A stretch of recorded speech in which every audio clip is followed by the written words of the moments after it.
Se on Ville Kotiropolta, morjes.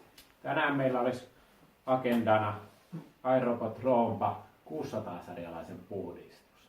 Aloitetaan pölysäiliön puhdistuksella. Pölysäiliö olisi hyvä puhdistaa jokaisen käyttökerran jälkeen. Elikkäs painetaan rumpaan takasasta nappia ja vedetään pölysäiliö irti. Avataan pölysäiliön luukku. Tyhjennetään roskakseen ja koputetaan vähän roskiksen kulmaan. Sitten irrotetaan suodatin nostamalla klipareista. Ja tyhjennetään suodatinkin roskakoriin ja koputetaan vähän roskakorin kulmaan. Sitten laitetaan suodatin takaisin paikalleen. Noin. Ja luukku takaisin kiinni. Sitten harjaksien puhdistus. Suosittelemme harjojen puhdistusta noin viikon välein. Avataan harjojen luukku klipareista. Otetaan ensin isompi harja.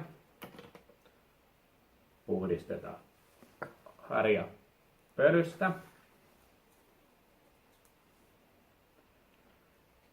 Irrotetaan vielä keltainen nuppi ja puhdistetaan sieltä alta.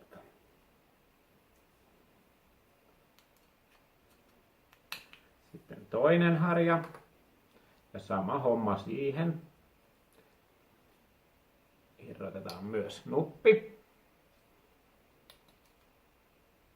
Puhdistetaan karvat sieltä. Ja sitten laitetaan harjat saman järjestykseen takaisin paikalle.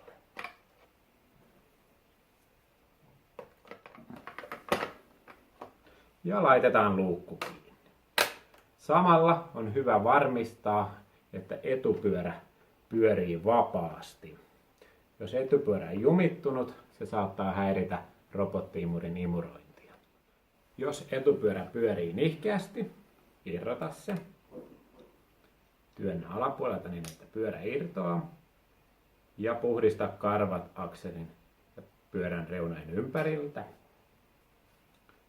Laita pyörä takaisin telineeseen. Ja paikoilleen ja varmista, että pyörä pyörii vapaasti. Tarkista myös sivuharjan likaisuus. Jos sivuharjassa näkyy kertyneen karvoja ja pölyä, irrota se ruuvimesselillä.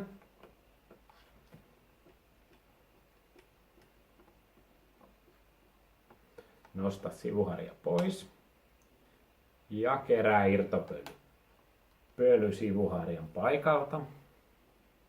Laita sivuharja takaisin paikalleen ja ruuvaa ruuvi kiinni. Lisäksi muutaman kuukauden välein, tarvittaessa useammankin, puhdista kuivalla mikrokuituliinalla pudotusanturit.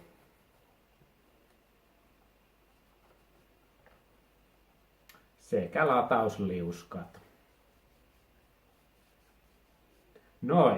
Näin iRobot Roomba 600-sarjalaisen puhdistus on valmis.